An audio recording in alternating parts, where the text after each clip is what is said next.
기도드리옵나이다. 아멘. 네, 이 시간 함께 나누실 하나님의 말씀은 출애굽기 15장 22절로 27절까지 말씀입니다. 출애굽기 15장 22절로 27절까지 말씀입니다. 구약성경 105쪽에 있습니다.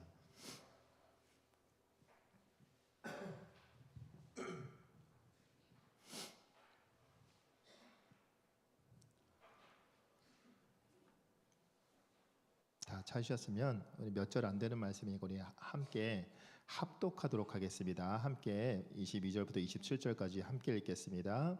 모세가 홍해에서 이스라엘을 인도하매 그들이 나와서 수르 광야로 들어가서 거기서 사흘 길을 걸었으나 물을 얻지 못하고 마라에 이르렀더니 그곳 물이 써서 마시지 못하겠으므로 그 이름을 마라라 하였더라. 백성이 모세에게 원망하여 이르되 우리가 무엇을 마실까 하매 모세가 여호와께 부르짖었더니 여호와께서 그에게 한 나무를 가리키시니 그가 물에 던지니 물이 달게 되었더라. 거기서 여호와께서 그들을 위하여 법도와 율례를 정하시고 그들을 시험하실세 이르시되 너희가 너희 하나님 나 여호와의 말을 들어 순종하고 내가 보기에 의를 행하며 내 계명에 귀를 기울이며 내 모든 규례를 지키면 내가 애굽 사람에게 내린 모든 질병 중 하나도 너희에게 내리지 아니하리니 나는 너희를 치료하는 여호와임이라. 그들이 엘림에 이르니 거기에 물샘 열둘과 종려나무 70그루가 있는지라. 거기서 그들이 그 물 곁에 장막을 지니라. 아멘. 네, 인생의 문제를 만났을 때라는 제목으로 말씀의 은혜를 나누고자 합니다. 날씨가 갑자기 더워져서 좀 당황스럽습니다. 지금 반팔을 입으신 분들도 계시고 저도 지금 덥습니다. 대구에 있다가 와가지고 데프리카라고 불리는 그곳 더운 곳에 있다 와서 좀 괜찮아 더위에는 단련이 됐다 싶었는데 온도차가 갑자기 심해지니까 좀 컨디션도 들쭉날쭉하는 것 같은데 이런 날씨 속에서 저희가 되게 건강을 좀 더 유의해야 될 것 같습니다. 주일날 건강한 모습으로 뵐 수 있도록 컨디션 조절 잘 하시고 또 편찮으신 분들이 계시다면 그분들 위해서 이따가 함께 기도하는 시간 가졌으면 좋겠습니다. 자, 우리 대한민국 같은 경우에는 과거에 이제 일제에 치욕적이지만 이 식민 지배를 받은 아픈 기억이 있습니다. 무려 36년 동안 이 36년이라는 기간 동안 물적, 인적 자원과 노동력을 강제로 착취당하면서 정말 고통의 세월을 보냈습니다. 저는 그 시대 사람이 아니지만 저 이제 할아버지나 할머니 세대들 그분들께 이게 전해 들은 이야기만으로도 정말 끔찍했겠구나라는 생각을 들 때가 있습니다. 고통이 얼마나 심했는지 그 당시 이 대한민국의 백성들의 소원은 뭐였겠습니까? 바로 대한독립 만세. 이 나라가 이 대한민국이 해방하는 거, 독립을 맞이하는 게 그 당시에는 이 모든 백성들의 꿈이었을 겁니다. 모세가 살던 시대도 마찬가지였습니다. 아니 아마 더 고통스러웠을 수도 있습니다. 왜냐하면 저희는 36년이었지만 이스라엘 역사에서는 이 애굽의 노예로 살았던 시간이 400년이 넘습니다. 이 10배가 넘는 그 긴 시간 동안 그 애굽의 압제 아래 가혹한 착취를 당하고 있었기 때문에 그들의 고통은 아마 더 컸을 겁니다. 언제 끝날지 모르는 이 노예 생활, 빛이라고는 전혀 보이지 않는 그 가혹한 현실 속에서 그들의 고통은 너무나 컸기 때문에 이 애굽의 압제에서 벗어나서 해방하는 것, 고향으로 돌아가는 것이 그들에게는 정말 최고의 소원이었을 겁니다.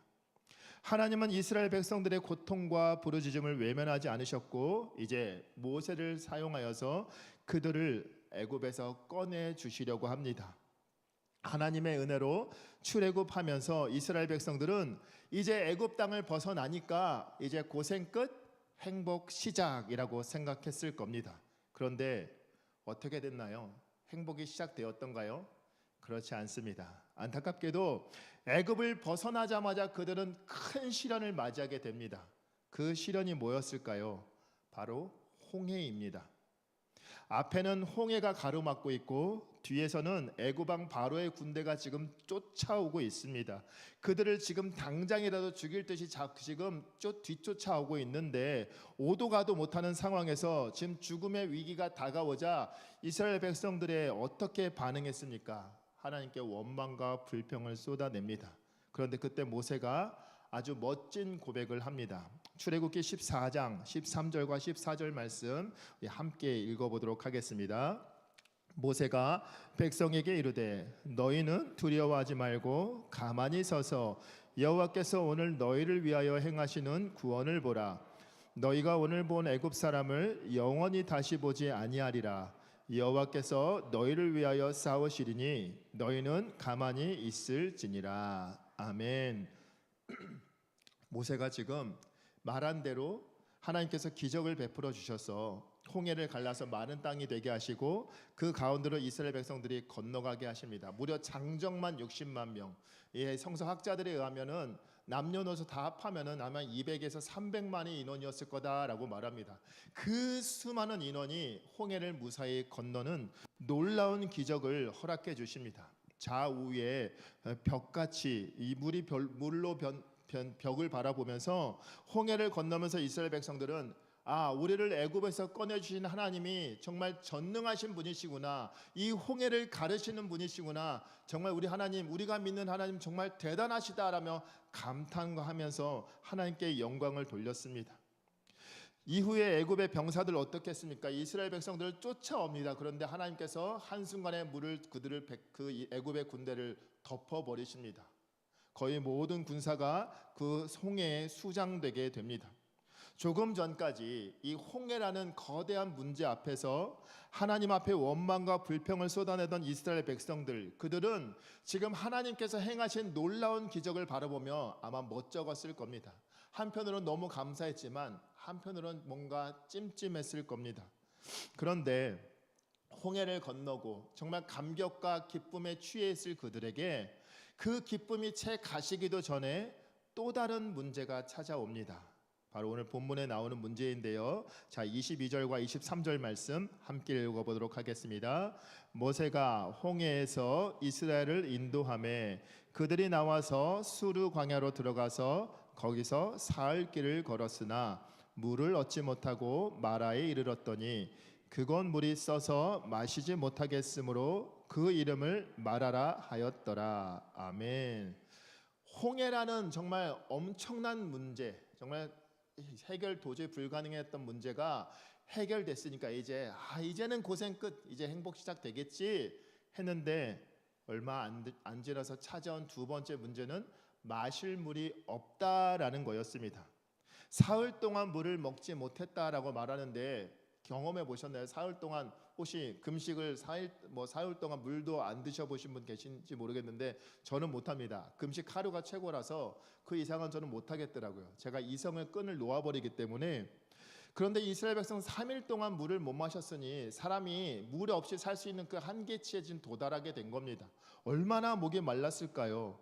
그렇게 갈증과 싸우다 마라라는 곳에 이르게 됩니다. 이제 물을 만나게 돼서 이제 살았다라고 생각했는데 그 물을 써서 마실 수 없게 되자 백성들 또다시 절망에 빠지게 됩니다.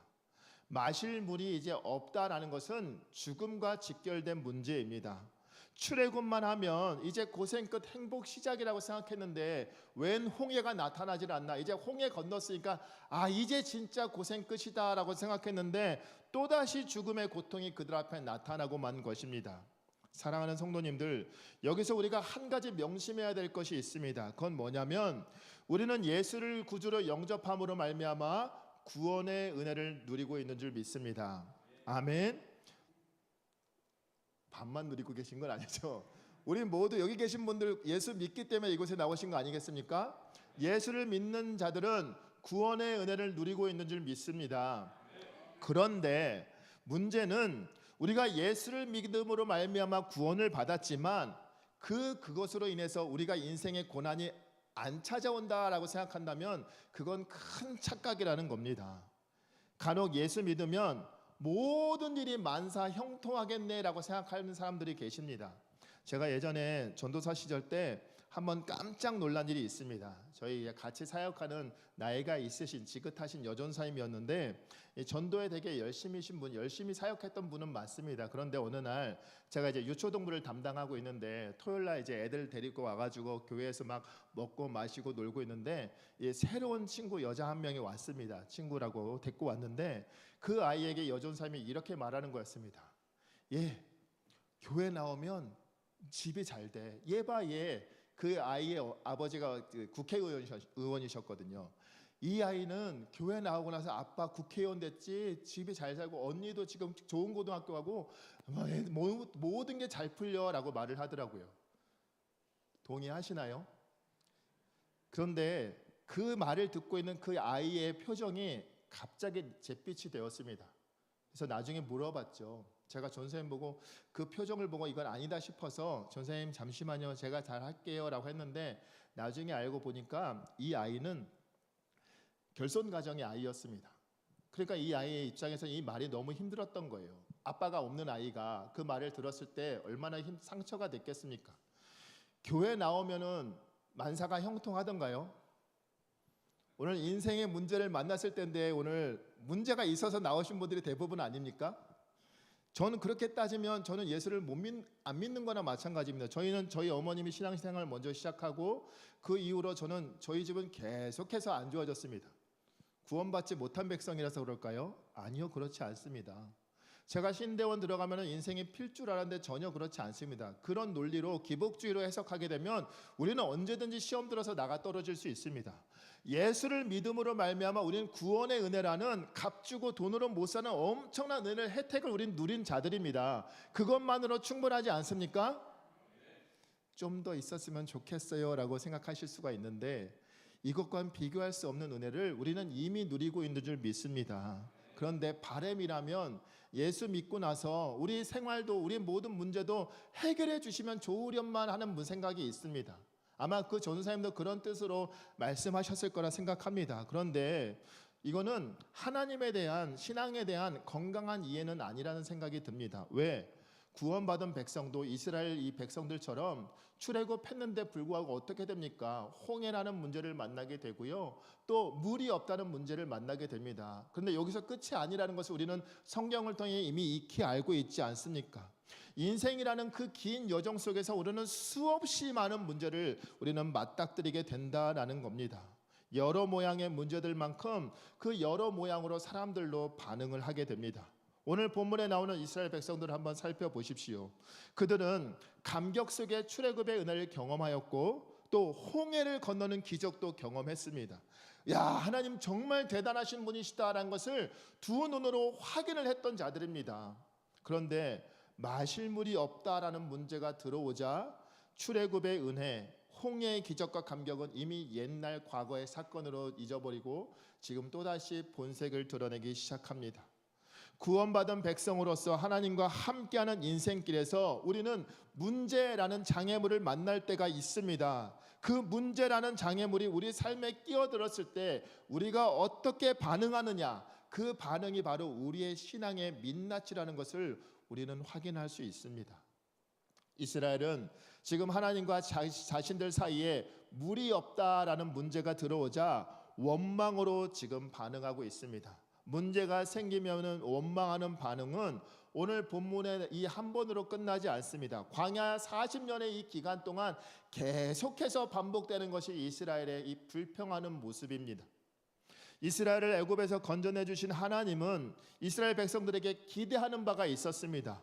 400년이 넘는 시간 동안 애굽의 노예로 있었던 이스라엘 백성들이었기 때문에 그 애굽의 관습과 때를 벗어버리고 거룩한 하나님의 백성으로서 연단시켜서 약속의 땅으로 보내시는 것, 이것이 하나님의 큰 그림이고 계획이었습니다. 그런데 문제는 이스라엘은 하나님의 그 기대를 늘 언제나 변함없이 원망하고 불평하는 모습으로 깨어버렸다는 겁니다. 문제에 짓눌려 집어삼킴 당한 바로 이스라엘 백성들의 모습이었습니다. 이에 반해 모세는 어떤가요? 다른 반응을 보입니다. 문제에 삼킴당하지 않고 오히려 그 문제를 밟고 일어섭니다. 이스라엘과 모세 이 둘의 비교를 통해 우리의 삶 가운데 문제가 찾아왔을 때 우리가 어떻게 반응해야 하는지를 우리는 알 수 있습니다. 문제 앞에서 모세가 보여준 첫 번째 반응은 하나님을 그의 시선에서 놓치지 않았다라는 겁니다. 모세도 이스라엘과 마찬가지로 똑같은 문제를 접했습니다. 홍해의 문제도 똑같이 겪었고요. 마실 물이 없다라는 문제도 똑같이 겪었습니다. 모세라고 해서 목이 안 말랐을까요? 그도 똑같이 말랐을 겁니다. 그 말 안 듣는 백성들 계속해서 앞에서 인도해야 됐으니 말은 또 얼마나 많이 했을까요? 아마 목이 더 탔을 겁니다.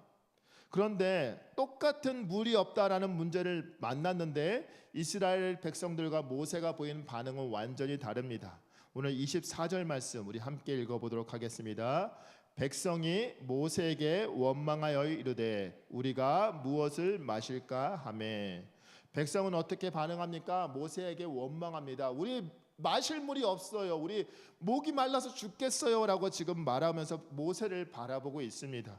그런데 25절 말씀 우리 같이 한번 읽어보시면 25절에 이런 말씀이 있습니다. 제가 읽어드리겠습니다. 모세가 여호와께 부르짖었더니. 백성들은 지금 모세를 바라보고 있습니다. 그런데 지금 모세는 누굴 바라보고 있나요? 하나님을 바라보고 있습니다. 모세와 백성들 똑같이 마실 물이 없다라는 문제를 만났습니다. 그런데 이스라엘 백성들은 모세를 사람을 찾아갑니다. 그런데 모세에게 해답이 없자, 모세가 그 문제를 해결할 힘이 없자 이제 원망하고 불평을 하기 시작합니다. 그러나 모세는 어떻습니까? 사람을 찾지 않습니다. 바로 하나님을 바라봅니다. 이 문제를 해결할 수 있는 분은 나도 아니고 오직 하나님, 홍해를 갈라주셨던 그 하나님, 애굽에서 10가지 재앙을 통해 우리 백성들을 이끌어내 주셨던 하나님, 그 하나님만이 이 문제를 해결하실 수 있다라면서 하나님께 부르짖었던 겁니다. 우리 인생의 문제가 찾아왔을 때 이스라엘 백성들처럼 원망하고 불평하면서 그런 반응을 보이고 있지는 않은지 돌아보시기 바랍니다. 문제에 내 눈과 마음을 모두 빼앗긴 채 그 문제 속으로 빨려 들어가는 사람은 결코 답을 찾을 수가 없습니다. 이스라엘 백성들처럼 할 수 있는 것이라고는 원망하고 불평하는 것밖에 없습니다. 신앙의 차이가 바로 여기에서 적나라하게 드러납니다. 신앙이 없는 사람은 문제에 집어삼킴 당하게 됩니다. 그러나 반대로 신앙이 좋은 사람은요, 그 사람의 시선에서는 하나님이 떠나지 않는다라는 겁니다. 신앙이 좋은 사람은 똑같이 문제를 만나지만 오히려 그 문제를 밟고 하나님께 나아갑니다. 신앙이 좋은 사람은 그러므로 우리가 아무리 어렵고 힘든 문제를 할지라도 우리가 그 문제에 삼킴 당하지 않고 우리의 시선과 마음을 그 문제에 빼앗기지 않고 하나님을 바라보며 그 문제를 딛고 일어나시길 소망합니다. 문제를 만났을 때 하나님을 던져버리고 자기의 힘과 능력으로 그 문제를 해결해 보려고 아웅박웅하지만 결국에 답이 없다라는 것을 깨달을 때가 너무 많지 않습니까? 그런데 우리가 만나는 문제들 중에서 우리의 능력 갖고 우리의 재력 갖고는 해결 안 되는 게 더 많습니다. 해결되면 그게 문제가 아니죠.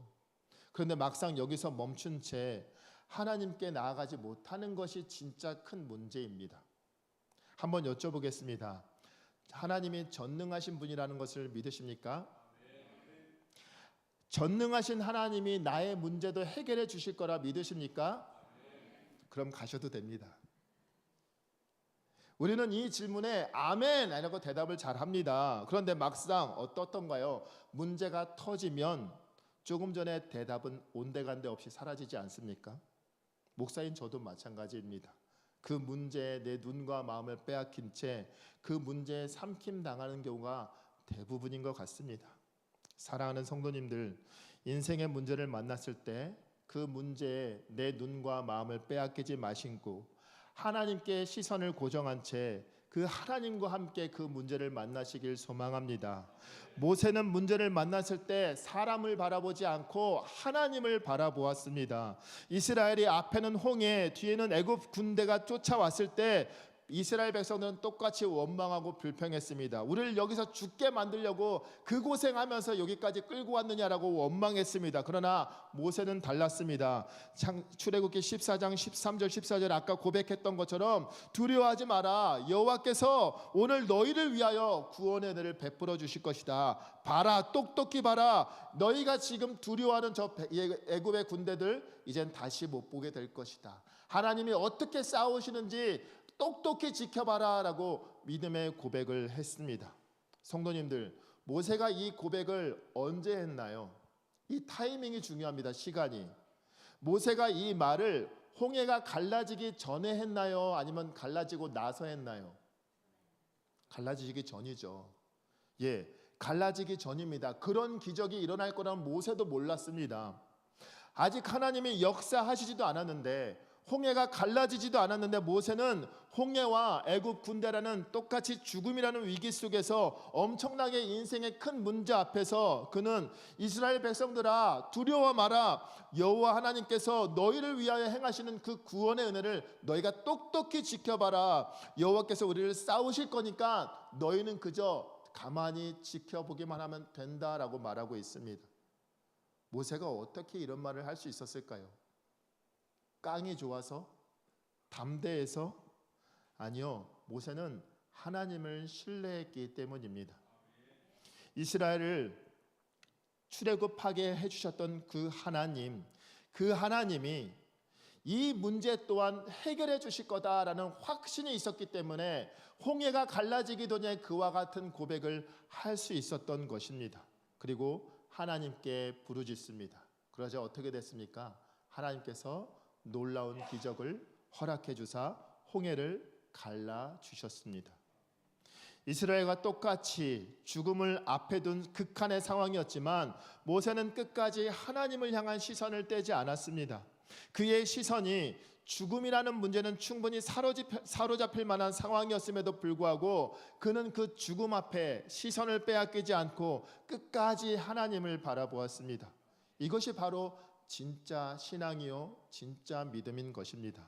사랑하는 성도님들, 우리 인생의 문제가 그게 문제인 것이 아니라 그 문제를 바라보는 우리의 눈이 진짜 문제입니다. 문제는 똑같이 만납니다. 그대로 있습니다. 그런데 그 문제를 바라보는 우리 자신이 스스로 그 문제에 빠져서 허우적거리는 것이 그것이 진짜 큰 문제라는 겁니다. 우리의 인생 속에 문제는 일어나기 마련입니다. 그 문제 중에서 우리의 힘과 능력으로 이겨낼 수 없는 것들이 훨씬 더 많습니다. 건강의 문제도 있고요. 재정의 문제, 자녀의 문제, 관계의 문제, 신앙의 문제, 수없이 많은 문제들이 우리에게 찾아옵니다. 그러나 그런 문제에 빨려 들어가 버리면, 우리의 시선을 빼앗겨 버리면 우리에게서 나올 수 있는 것은 결국 원망과 불평밖에 없습니다. 그러나 내 힘과 능력으로는 도저히 해결할 수 없는 문제이지만 그 문제 너머에 계신 하나님을 바라볼 수 있는 자, 전능하신 하나님께서 이 문제에 대한 해답을 내려주실 것이다 라고 믿고 확신하는 자는 그 하나님께서 그를 그 문제로부터 건져내 주실 줄 믿습니다. 문제 앞에서 보여줬던 모세의 또 다른 반응은 바로 기도였습니다.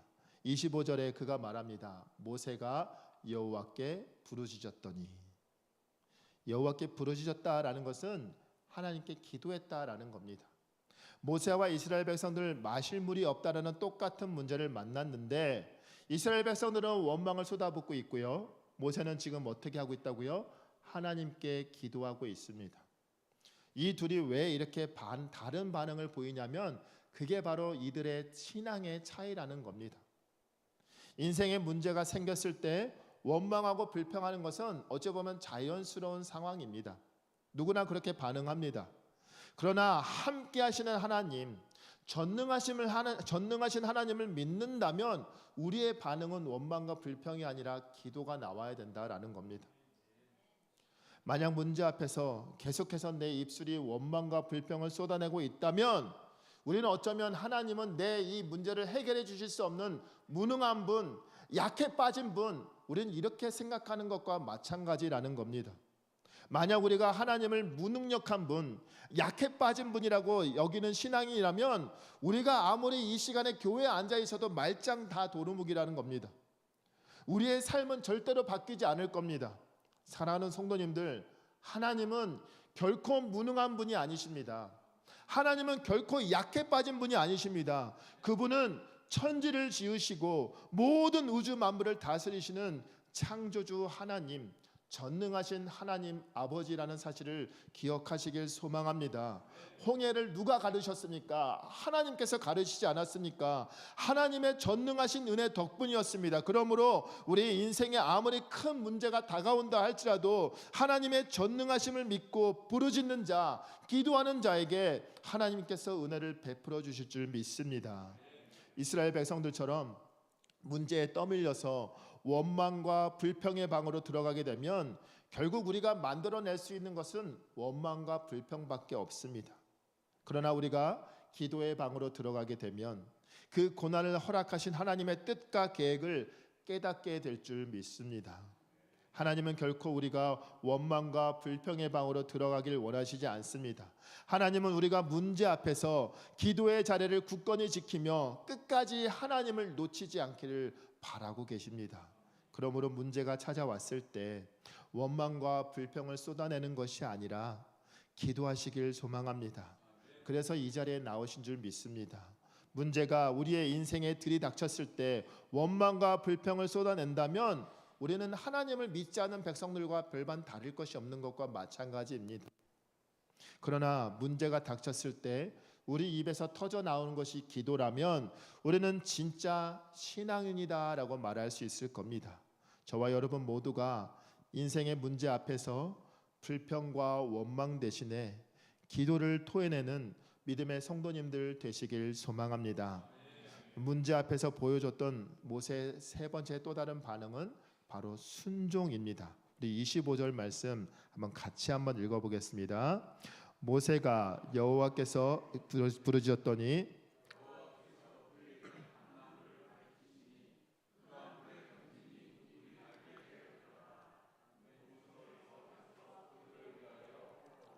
율례를 정하시고 그들을 시험하실세.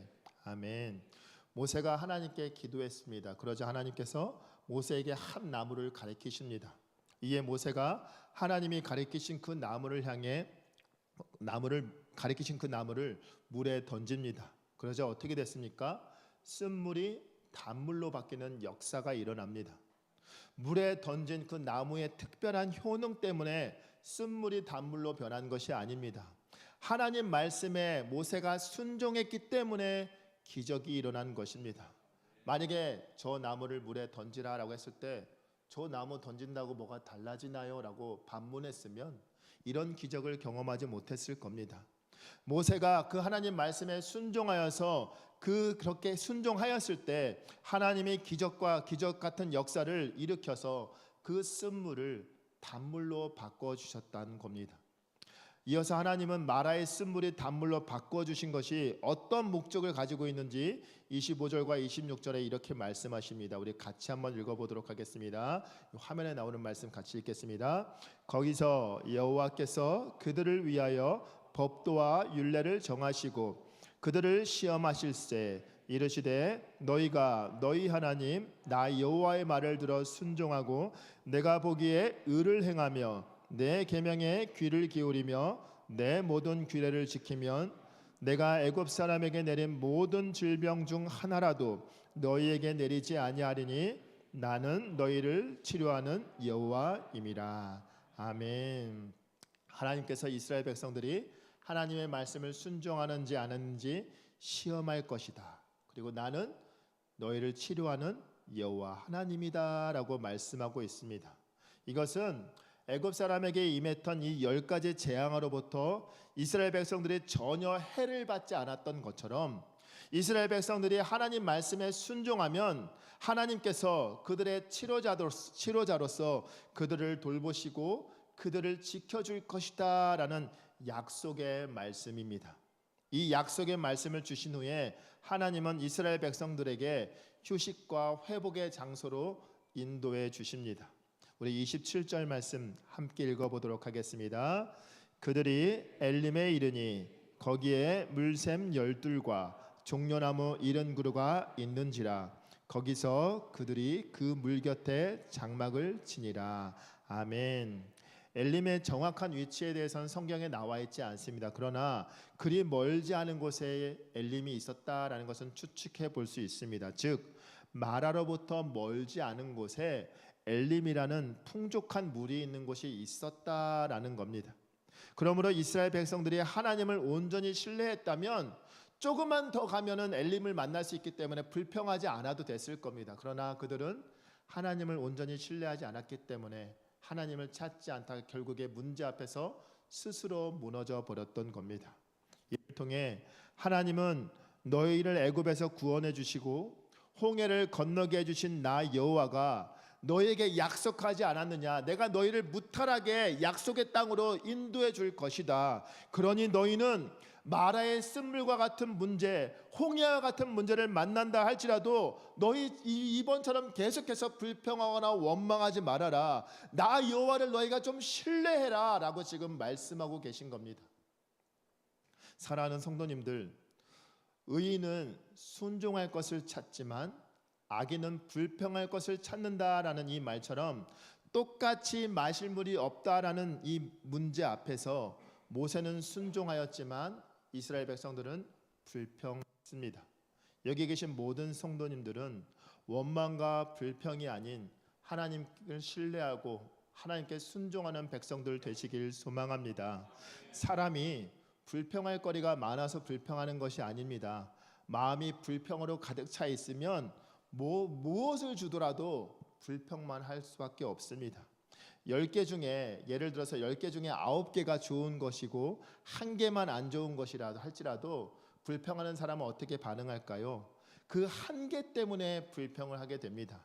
그러나 반대로 10개 중에 9개가 좋은 것 1개가 불평하지 않는 사람은 그 1개보다 9개를 바라보게 됩니다. 그래서 만족하게 됩니다. 의인은 10개 중에 9개는 안 좋고 1개만 좋아도 그 1개만 바라보고 감사하고 순종할 줄 압니다. 그러나 불의한 사람, 불평하는 사람은 10개 중에 9개가 좋아도 1개만 나빠도 그 1개 때문에 하나님께 원망하고 불평을 쏟아냅니다. 광야와 같은 인생길에 마라의 쓴물과 같은 문제는 이 모양 저 모양으로 우리에게 찾아옵니다. 똑같이 마실 물이 없는 문제가 아니라 여러 가지 문제로 우리에게 찾아올 수 있습니다. 그 문제들을 만날 때마다 이스라엘 백성들처럼 원망하고 불평하는 것으로 끝나는 것이 아니라 오늘 모세와 같이 하나님을 바라보며 그 하나님 말씀에 순종할 때 마라의 쓴물과 같은 인생의 문제들이 단물로 변하는 하나님의 놀라운 역사가 임하게 될 줄 믿습니다.